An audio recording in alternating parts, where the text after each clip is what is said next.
A continuación vamos a pasar al tercer ponente de la jornada de hoy. Él es el doctor Amadeo Arrarte, que es socio y country manager para Perú y Colombia de Calen Consultoría SAN. Cuenta con una maestría en gestión de energía por la Universidad de SAN. Él nos va a hablar sobre la explotación de gas natural, un análisis general sobre las condiciones de explotación y la masificación de consumo.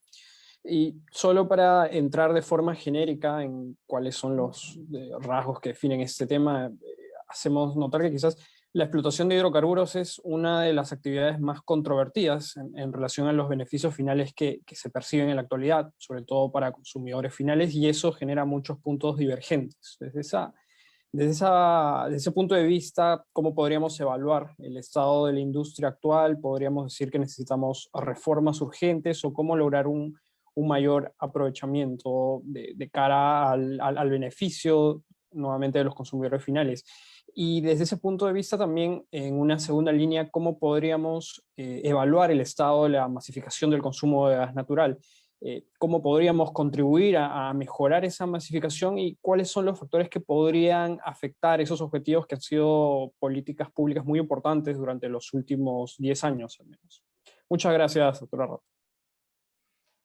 Sebastián, primero que nada, muchísimas gracias a Posetti y a la Universidad Pacífico por la invitación. La verdad que es un gusto compartir con ustedes y con todos los panelistas desde el día de ayer toda la información que nos han dado.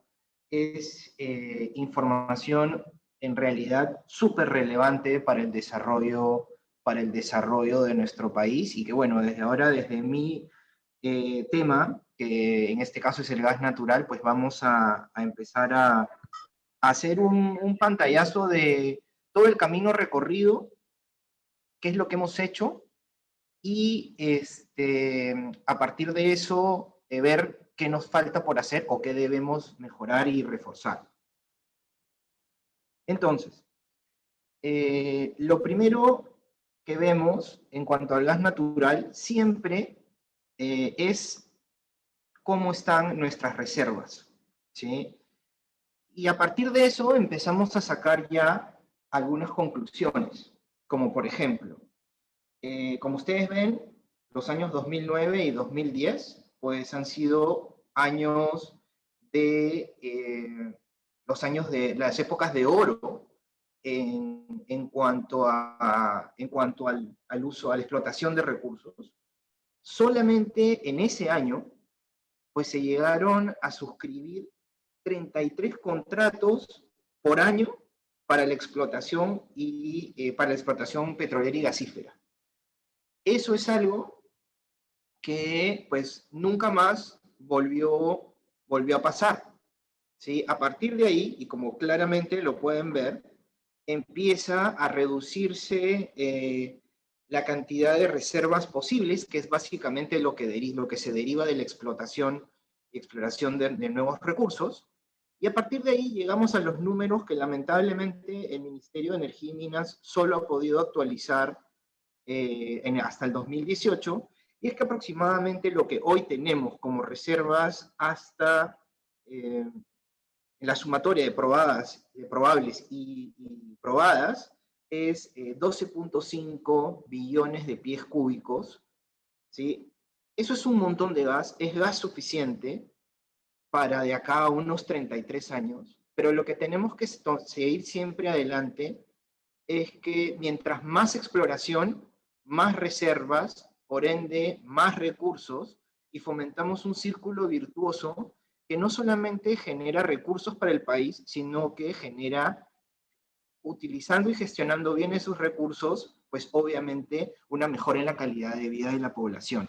Antes que nada, y disculpen que haga un retroceso, lo que les quería contar es que toda la información que tenemos en la presentación es información pública, es toda de libre acceso, porque justamente lo que quería hacer era darle información cierta y que puedan ser utilizadas si es que ustedes lo consideran necesario. Sigamos. Entonces, cuando estamos hablando ahora estamos hablando de cómo ha ido la producción de gas natural de cómo ha ido la producción de gas natural en estos años. Y lo que vemos, lo que podemos ver es que tenemos una producción de gas bastante estable, que está alrededor de los 500.000 millones de metros cúbicos por día, ¿sí? Perdón, acumulados, no por día. Y eso se debe básicamente a que los campos que tenemos no han parado de operar. Ahora, tenemos que tener mucho cuidado con ese no han parado de operar, ¿sí? Porque claramente, como lo vamos a ver, si lo tomamos así, pues diríamos, entonces la pandemia nunca nos afectó en este rubro, lo cual sería una conclusión equivocada. Lo primero que tenemos que ver es que aquel cuadro solamente toma información hasta inicios del 2020. Aquí lo que vemos es cómo nos ha ido en producción. Y en esta producción no se está reflejando el efecto, pues, de la pandemia. ¿Y por qué no se refleja? Por algo muy simple. La producción no para, ¿sí? Por un efecto físico y técnico en la implementación y la extracción de líquidos y de gas de los pozos de petróleo, de los pozos en general. Entonces, lo que aquí vemos es que el gas que sale se vuelve a reinyectar a los pozos. Por eso es que se ve que la producción no para, pero no necesariamente es un recurso consumido, ¿sí? Entonces, ahí tenemos que tener, como bien lo mencionó Lucía, mucho cuidado con lo que nos dicen los números y cómo interpretar los números. En esta primera franja, en la franja más oscura, lo que vemos es la explotación del lote 88, es decir, camisea, lo que va para el consumo local, y lo que vemos en el verde fosforescente es la explotación del lote 56, que es lo que va hacia la exportación. Cuando acá empezamos a ver el transporte, y acá les he puesto un periodo de tiempo mucho más largo para que justamente se puedan notar los efectos, lo que podemos ver es que nosotros veníamos en un 2019 pues muy estables, ¿sí? Y en realidad desde años anteriores veníamos muy estables. Y les pido que se enfoquen en la línea verde, en la línea que es BUT. La línea que dice planta Melchorita es básicamente lo que es la exportación. Pero si ven la línea verde tiene un comportamiento bastante estándar, bastante homogéneo.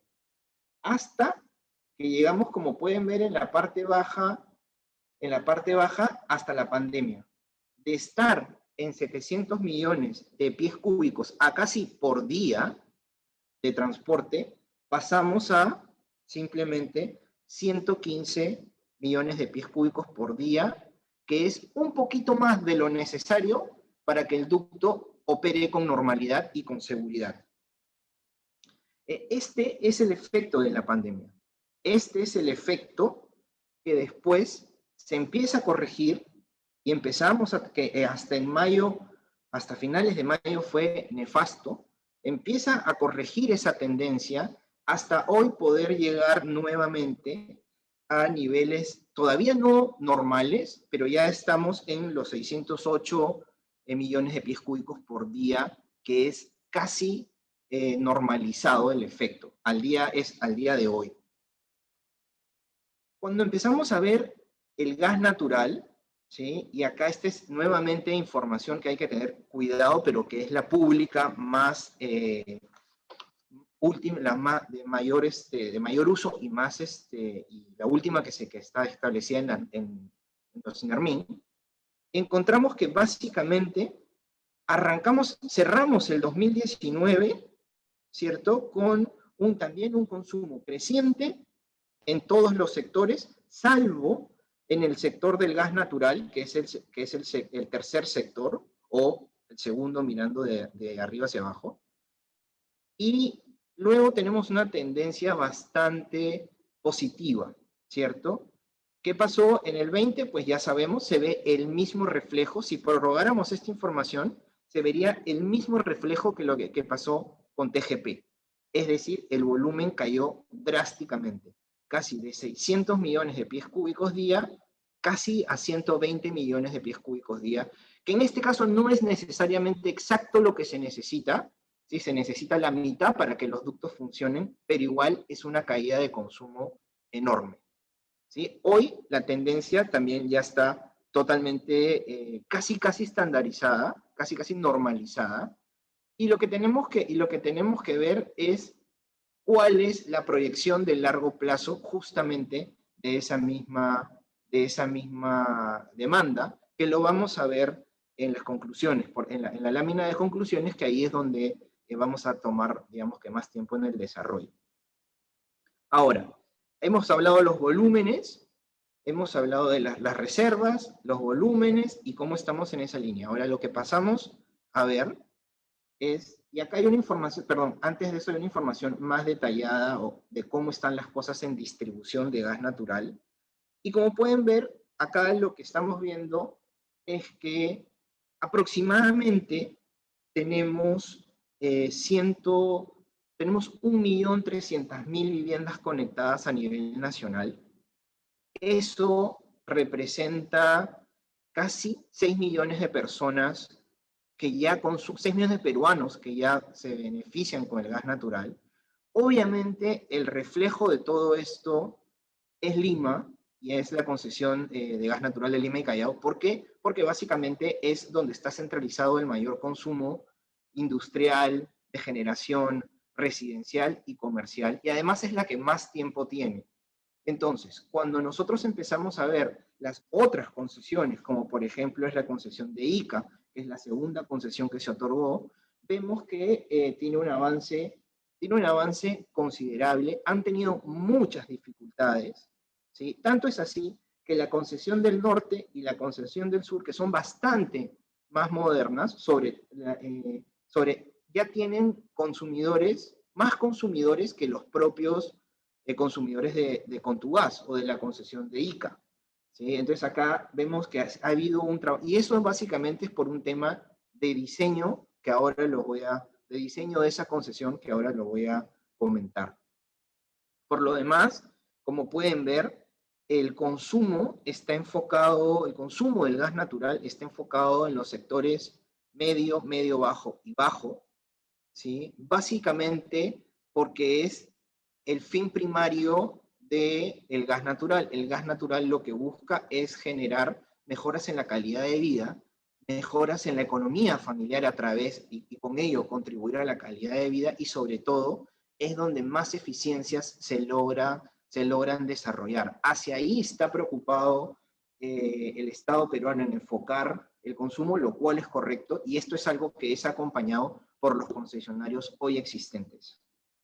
Acá en estos cuadros no se reflejan lo que ya se tiene en concesiones como es Tumbes y Piura, básicamente porque están en una etapa aún preoperativa, es decir, de construcción, con lo cual sus números no tienen todavía números que mostrar.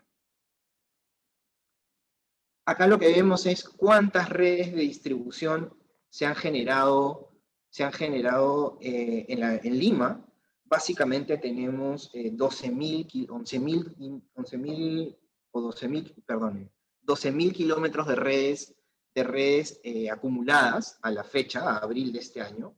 Eso representa hacer un Tumbes, Tacna 6 veces, ¿sí? Lo cual es una cifra considerable que a veces no podemos llegar a identificar plenamente, ¿sí? Pero eso es lo que representa. Cuando vamos a ver la concesión de Ica, lo que encontramos es que ya tiene en general 1.580 kilómetros de redes. Cuando vamos a ver la concesión del norte, ¿sí? Lo que vemos es que ya tiene 3.000 kilómetros de redes. Cuando vemos la concesión del sur, y este es un caso que vamos a tocar con mayor detalle después, lo que vemos es que a la fecha hay 400 kilómetros de redes, pero si ven, es el mismo número que en el 2020. ¿Por qué? Porque básicamente desde este momento, el concesionario de ese momento, que era Naturgy, una empresa española, pues simplemente decidió parar de hacer inversiones por razones que les voy a explicar en un momento más, y se concentró en tratar de sobrevivir. Y ojo que esto es todo prepandemia, ¿sí? Pasando a los consumidores acumulados, como ya lo habíamos visto en la lámina anterior, esto está básicamente a junio del 20 y ya actualizándolo como lo vimos en la lámina anterior, ya tenemos hoy 1.300.000 usuarios.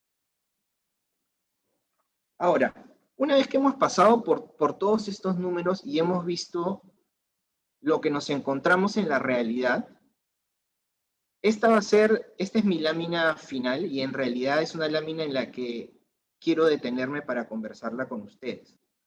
¿Sí? Lo que vemos acá son pros y contras de la masificación, pros y contras de la distribución de gas natural en el país.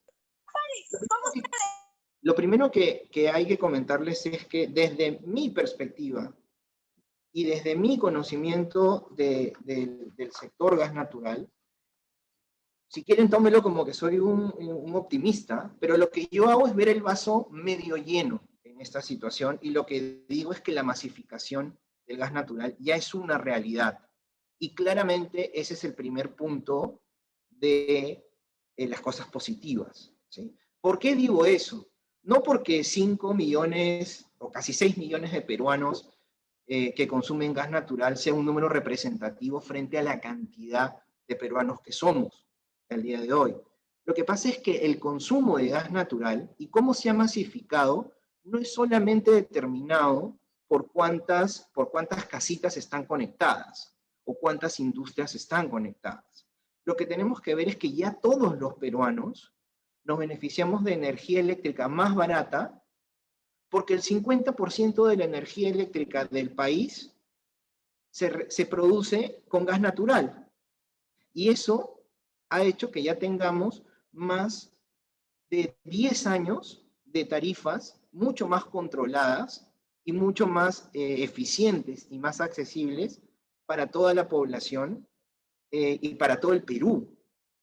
Entonces, otro punto que nos lleva a concluir a que la masificación es una realidad es que nosotros hemos tenido un desarrollo de redes de infraestructura, hemos tenido un desarrollo en establecimientos de gas natural vehicular, hemos tenido un desarrollo en sistemas centralizados de transporte, también a gas natural, que no lo ha tenido ningún país con las mismas características del Estado peruano. Y eso es muy importante porque lo que uno escucha normalmente es vamos lento, vamos lento, vamos lento, vamos lento. Por ejemplo, en Estados Unidos van súper rápido y todo esto se masificó prontamente. En Argentina también se masificó mucho más rápido. Bueno, Estados Unidos y los países que tienen legislación, digamos que anglosajona, efectivamente tienen un desarrollo de infraestructura mucho más rápido. Pero que digan que los países latinos han desarrollado más rápido la infraestructura que nosotros, no es necesariamente cierto y paso a explicarlo por qué. Porque básicamente en los países que tienen influencia anglosajona, las normas que se dictan para temas que son declarados de necesidad de interés público y necesidad nacional, pues son simplemente mandatorias son de carácter nacional. Y cuando otorgan las concesiones para sembrar infraestructura, como es el caso de redes para distribución de gas natural, solo necesitas un permiso. Y ese permiso es tu contrato de concesión.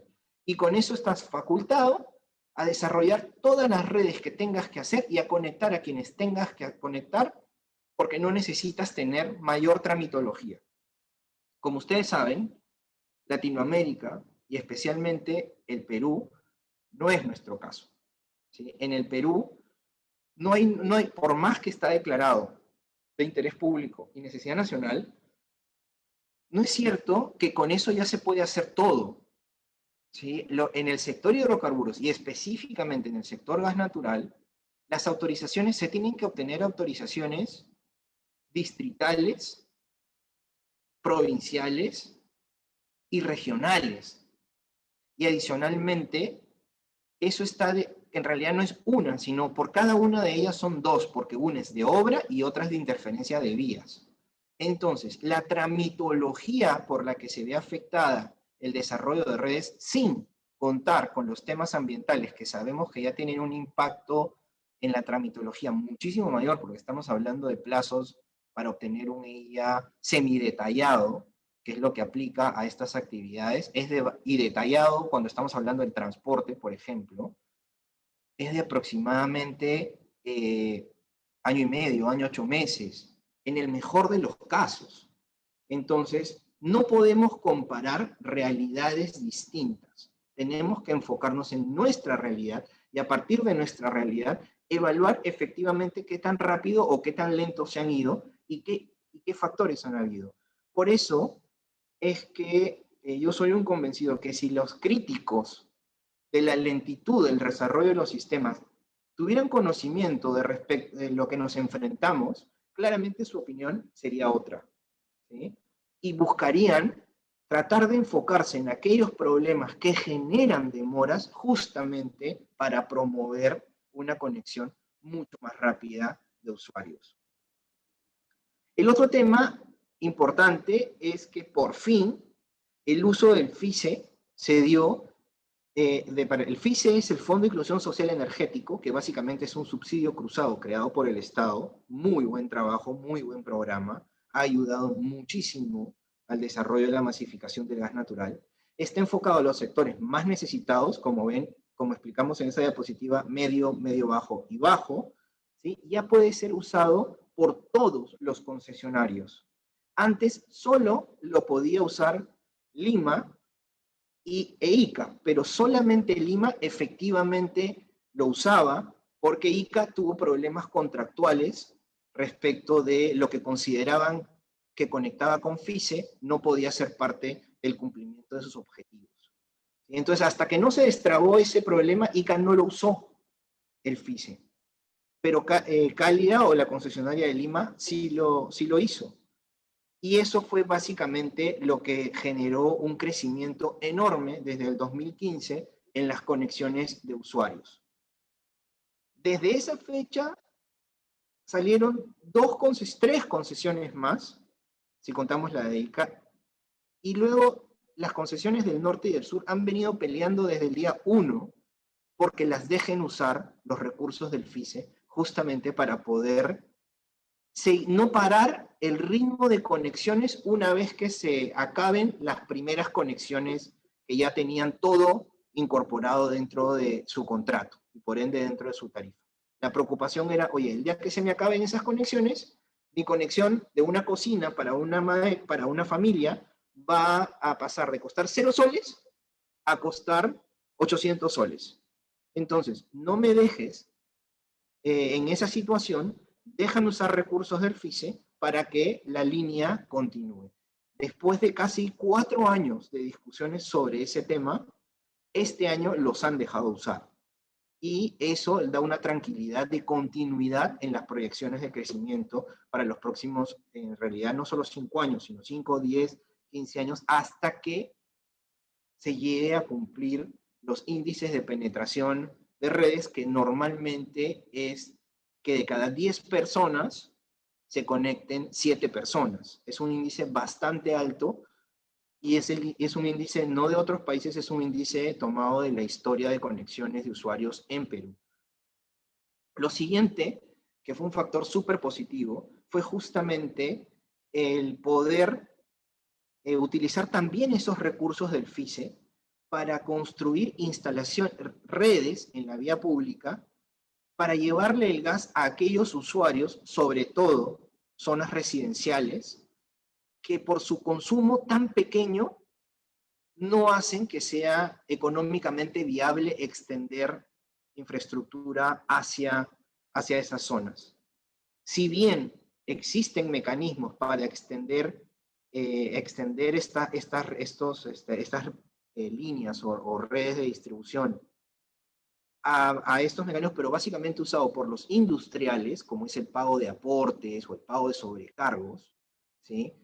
Eso no aplica para comunidades residenciales. Entonces, estos recursos del FISE van a poder usados para cubrir justamente esa falta de viabilidad económica y que los usuarios no se vean perjudicados con la demora en las conexiones de sus redes. Eso es algo bastante, esto recién ha salido este año, es algo muy, muy importante, que creemos que tiene un impacto muy grande y que muchos usuarios van a poder ser beneficiados hasta en lo que viene de los años.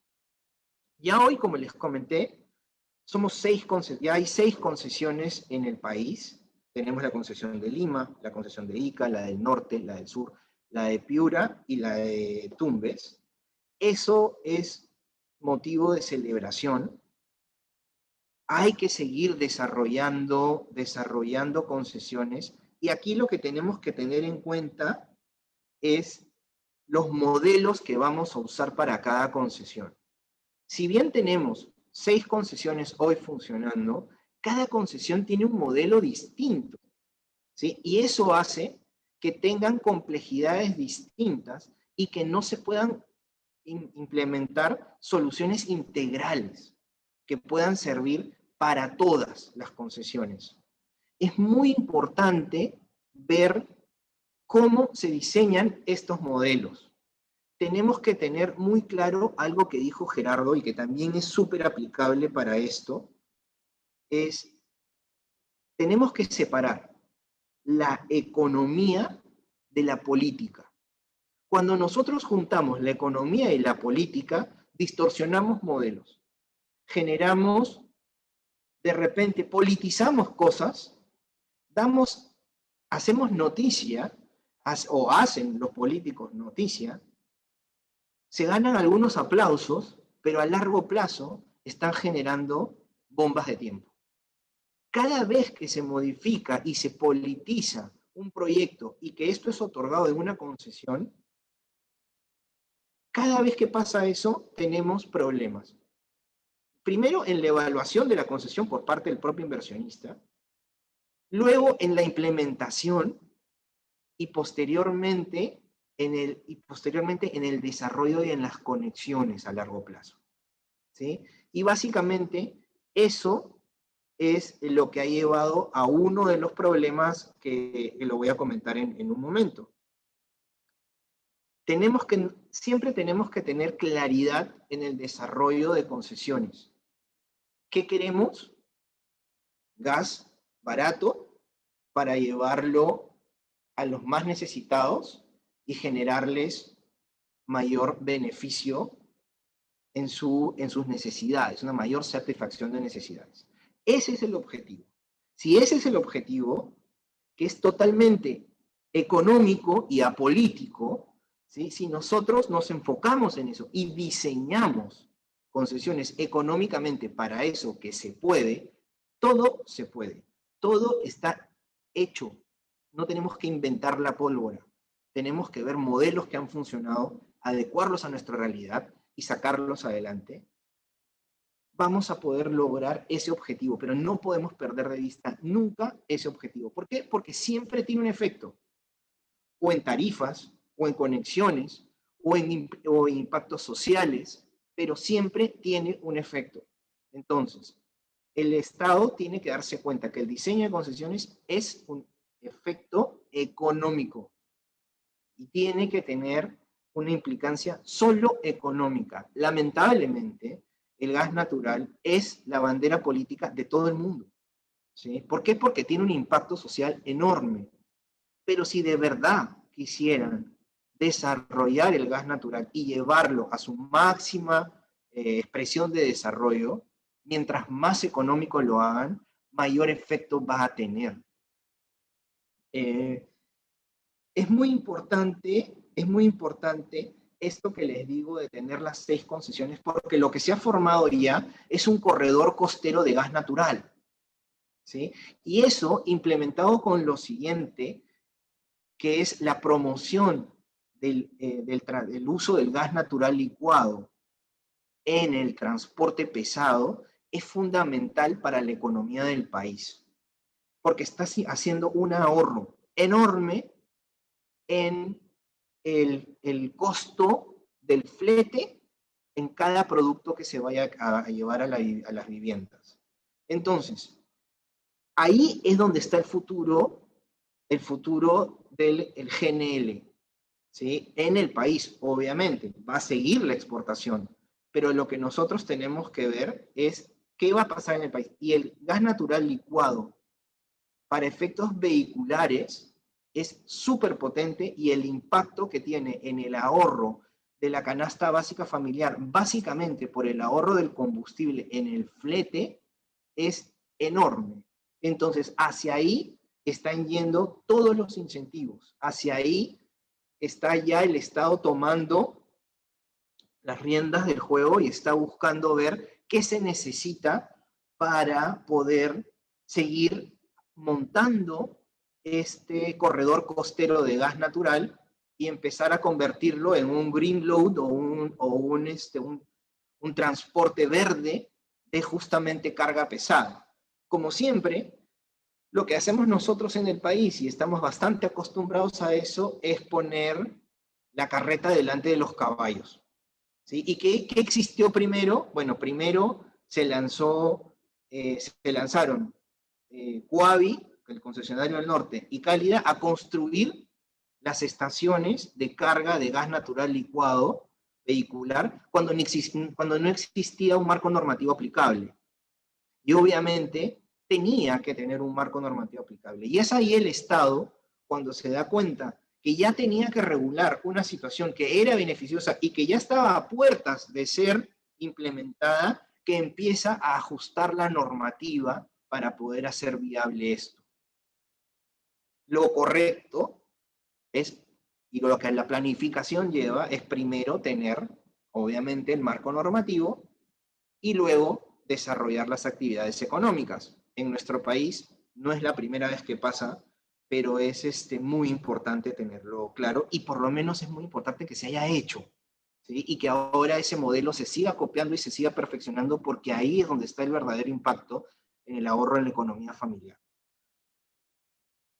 Otro tema importante que resaltar es que han pasado los años y también los gobiernos, ¿sí? De todos los colores y de todas las banderas, y la promoción por el gas natural no ha parado. Siempre se ha politizado, se ha luchado con que se vuelva más económica que política, pero no ha parado. Y ha sido un factor que podemos tomar como coincidente en todos los gobiernos que hemos tenido desde las primeras puestas de operación comercial en el 2004. ¿No? Otro tema, y es reciente, y es el último de los pros de cosas buenas que han pasado y que tenemos que seguir fomentando, es que ya salió la normativa aplicable al gestor del gas natural. Lo puse en pros porque el efecto que ha generado per se esa norma, si bien tiene algunas cosas que deben corregirse o que deben pulirse un poquito más, es neutro. Pero la idea es buena.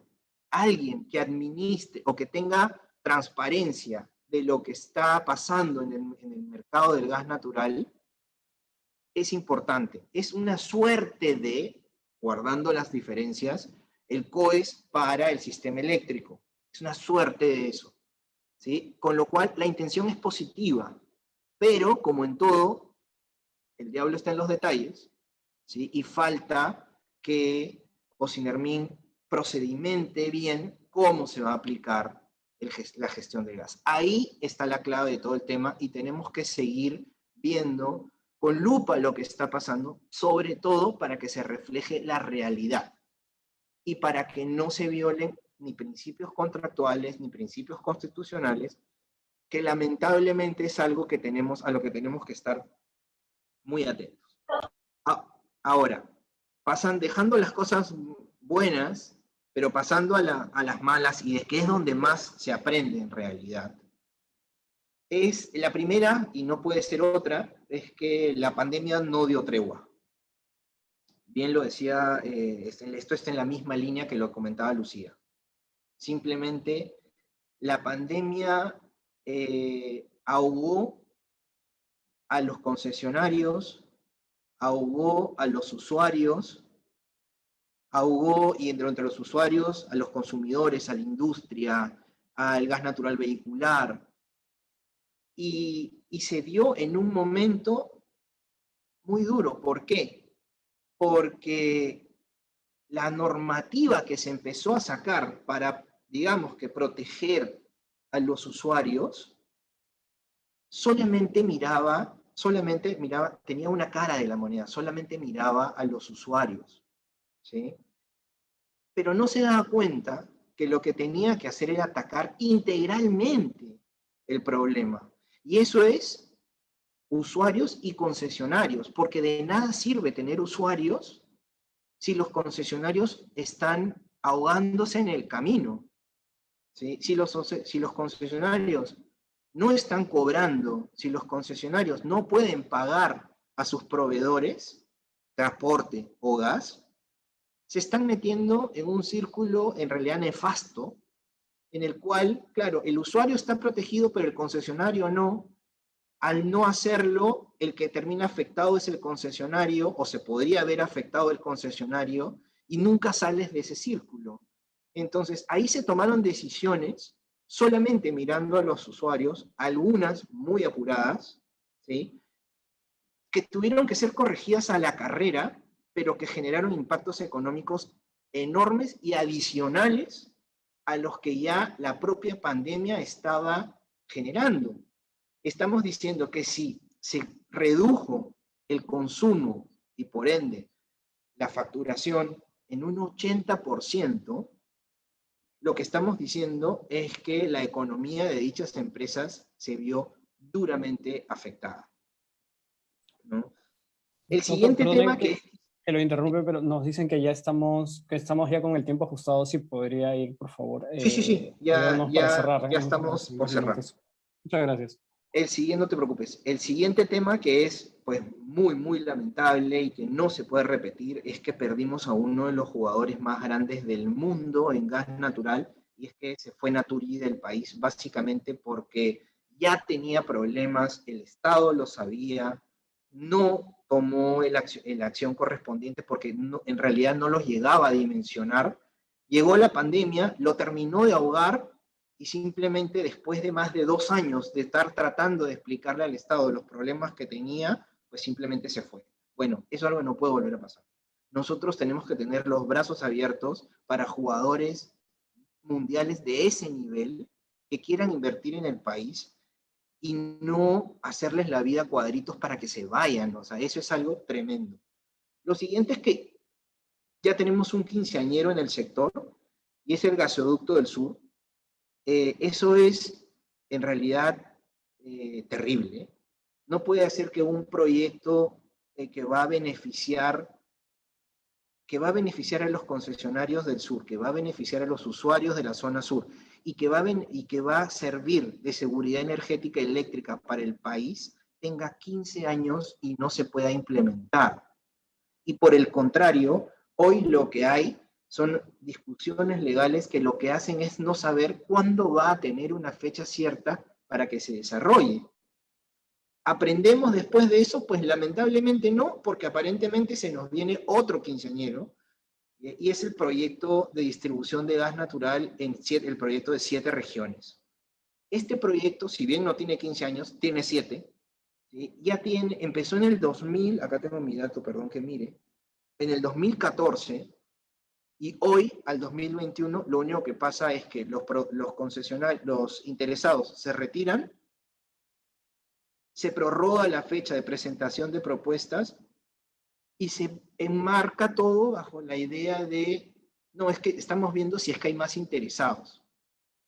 Cuando tenemos que darnos cuenta que si ha pasado lo que ha pasado y todo el proceso está documentado, es porque ese diseño de concesión no estuvo bien hecho.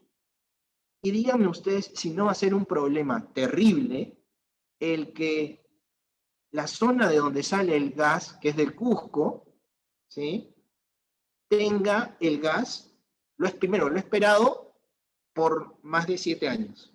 Y cuando le llegue va a ser más caro que el de Lima. O sea, eso es no darte cuenta de la realidad. Y eso es básicamente un diseño de la concesión y un diseño contractual que ha sido observado muchísimas veces, que se ha buscado corregir, pero aún no es suficiente. Veamos qué pasa durante el próximo mes. Seguimos en el sector con pleitos entre el Ministerio de Energía y Minas y Ocinermin. Y acá lo que tenemos que tener claro son los roles y las funciones de cada uno. Nuevamente, todo está normado. El ente rector es el ministerio. El ejecutor es el Ocinermin. Pero en la realidad es que lo que vemos es que uno le otorga voluntaria o involuntariamente facultades a Ocinermin justamente para que haga cosas y de repente te encuentras con decisiones que son contradictorias, ¿sí? O con enmendadas de plana públicas o con desacatos públicos de lo que las normas dicen, y hay miles de ejemplos de esto en el sector. Entonces, lo que tenemos que hacer es tener claro que zapatero a su zapato, cada uno hace lo que debe hacer. El ministerio es el ente rector y tenemos que empoderar al ministerio para que tome las decisiones que corresponden desde esa línea. Y eso no solamente ha afectado al sector gas natural, ha afectado también al sector eléctrico, y seguro Maite les va a conversar de eso ahora que se viene. Hay un pleito que tiene muchísimos años, tiene casi 3 años, me puedo quedar corto de repente, que es el pleito entre los eléctricos. Supuestamente ya terminó el pleito, porque hay una decisión de Ocinermin. El pleito en simple, y lo voy a explicar en 2 líneas simplemente porque me metí acá en este tema porque es necesario para el gas natural, es que existe un pleito enorme entre los generadores por ver cómo se declaran los precios del gas natural frente al COES. El COES ya normó un procedimiento específico para esto, ninguna de las partes está de acuerdo, pero no, lo que no se dan cuenta es que justamente ese tema tiene un impacto enorme en la determinación de la demanda del gas natural. Nuevamente, se genera el 50% de la electricidad con gas natural y obviamente es lo que soporta y sirve de subsidio cruzado para que el gas sea lo económico que es en Lima para los usuarios. Entonces, ese problema que están tocando se enfocaba solo desde un punto de vista eléctrico, cuando no miraban al otro lado a decir qué pasa en el gas natural y qué efectos puede tener en el gas natural. ¿Qué pasa si yo arreglo, entre comillas, lo que pasa en el sector eléctrico y ahora el gas cuesta 20% más de lo que cuesta hoy, básicamente porque no me di cuenta de lo que estaba haciendo? No tuve una visión panorámica. Bueno, eso es muy importante y está alineado con que no hay un único norte para las políticas energéticas en el país, ¿sí? Lo que es importante nuevamente es que las políticas energéticas o las políticas en general sean de largo plazo y sean seguidas a rajatabla.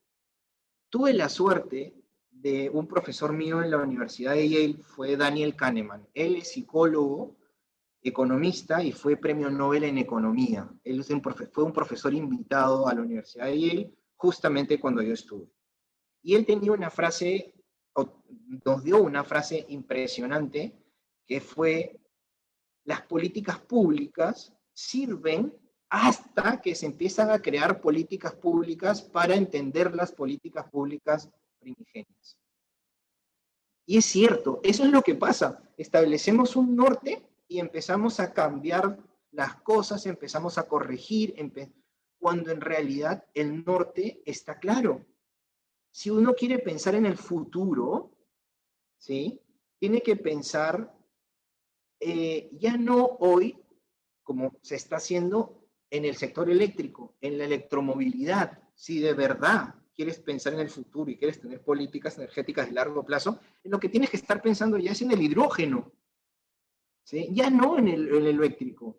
Entonces, en países como el nuestro es importantísimo ver el presente, ¿sí?, implementar lo que tenemos, que es el gas natural, ir ordenadamente avanzando hacia lo eléctrico, pensando normativamente, ejecutando.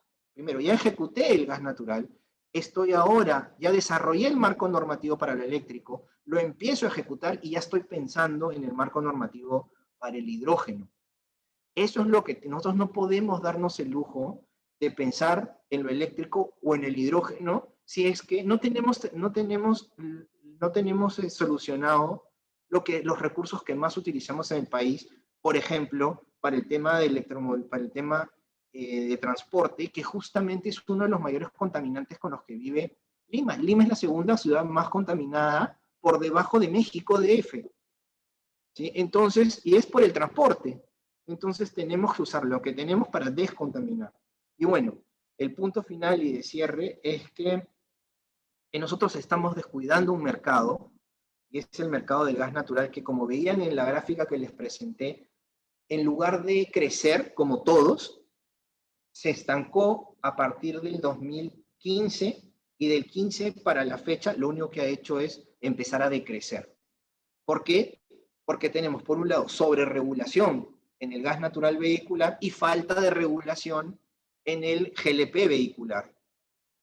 Y eso genera una competencia totalmente desleal, si es que cabe el uso del término, para generar incentivos en los usuarios que le generen mayores ahorros, que encima contribuyan al medio ambiente y que estén de la mano con la política energética. Entonces, como ven, hemos hecho cosas buenas, hay muchas cosas por corregir.